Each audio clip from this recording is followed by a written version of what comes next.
Long ago, not far from where the city of Hilo stands today, there lived two sisters. The older was chiefess of Hala'i Hill. She had power over fire and was called Women of the Fire. The younger sister ruled over a smaller hill, Pu'uhonu. She had power over rain and was called Women of the Water. Woman of Fire was a good chiefess. Her people worked hard. Some were farmers. The women made mats and beat kapa, and some were fishermen. Hala'i Hill was full of busy work or merry games.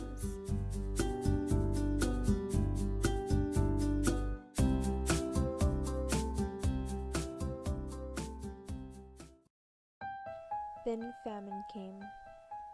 The gardens were dry without food. The key and fern on the mountain slopes were shriveled, dead, and brown, and the oceans seemed empty of fish.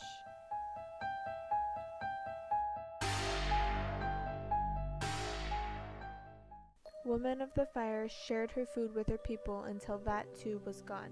She saw men and women grow pale and weak. She told them to be strong and do as I command you. Gather dry wood for a fire. We shall need much. Bring stones from the sea, good stones that can stand heat, and build an imu. And so they did. The stones were gathered, the wood was brought, and a huge imu was made ready.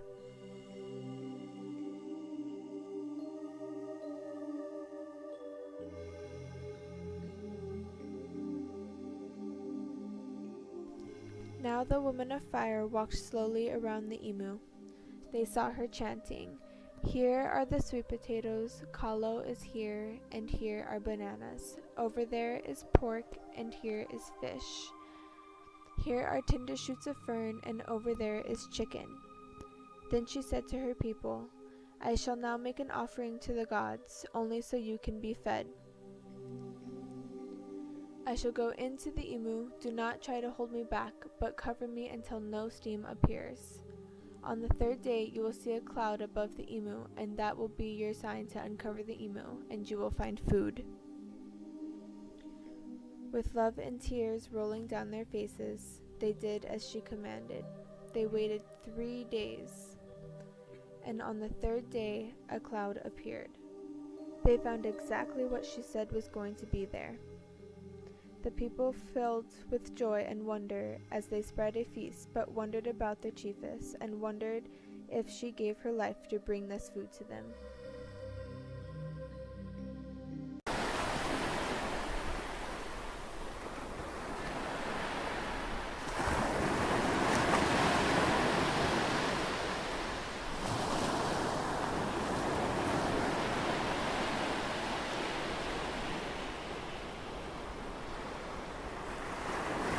Then they saw a woman coming from the shore.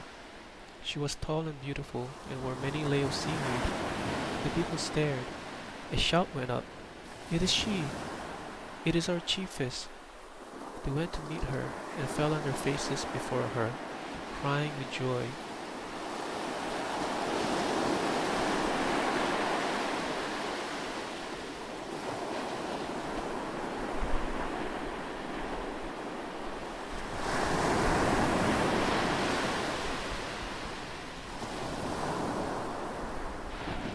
Woman of Fire told them of her visit to the gods.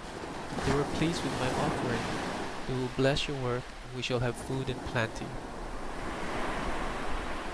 Now, come to the feast, she said.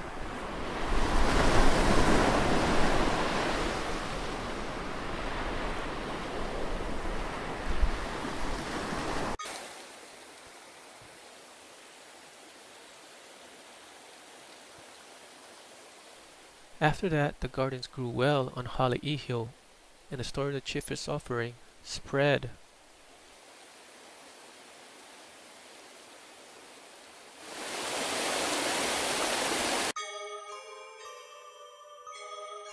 It came to the ears of Woman of the Water, and she was angry. "All men praise my sister," she said. "I too can win their praise."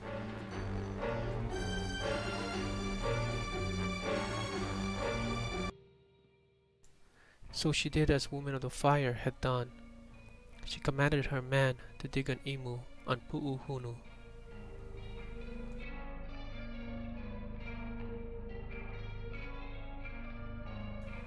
She commanded them to gather wood and stones.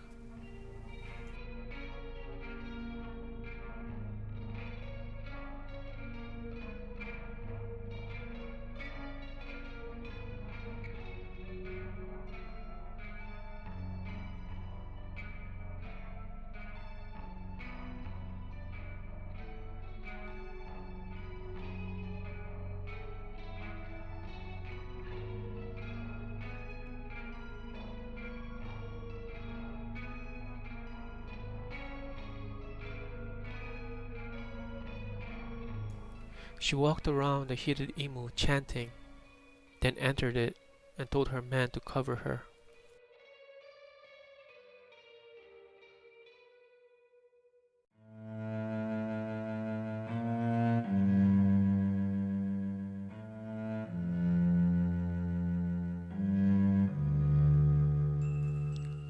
Her people waited hopefully. On the third day they saw, above the imu, a dark cloud in the form of a woman. "It is the sign," they shouted, and uncovered the imu.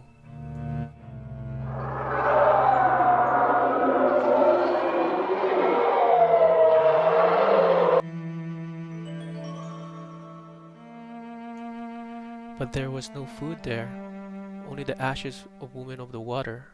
Sadly, they pushed back the earth.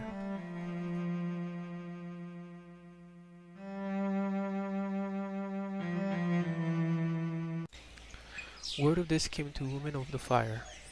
"Oe," she said, "my sister envied my power. Her power was great but different. She could have caused rain to fall on Pu'uhunu to make the gardens grow. That I could not do. Instead, she tried to do what I had done, though she had no power over fire. So she perished. Oe, Oe, go bring her people here, that we may share our food with them." So all the people lived together on Hale'ihio. They left the great imu open. People still looked at it and remember how Woman of the Fire offered herself that her people might have life.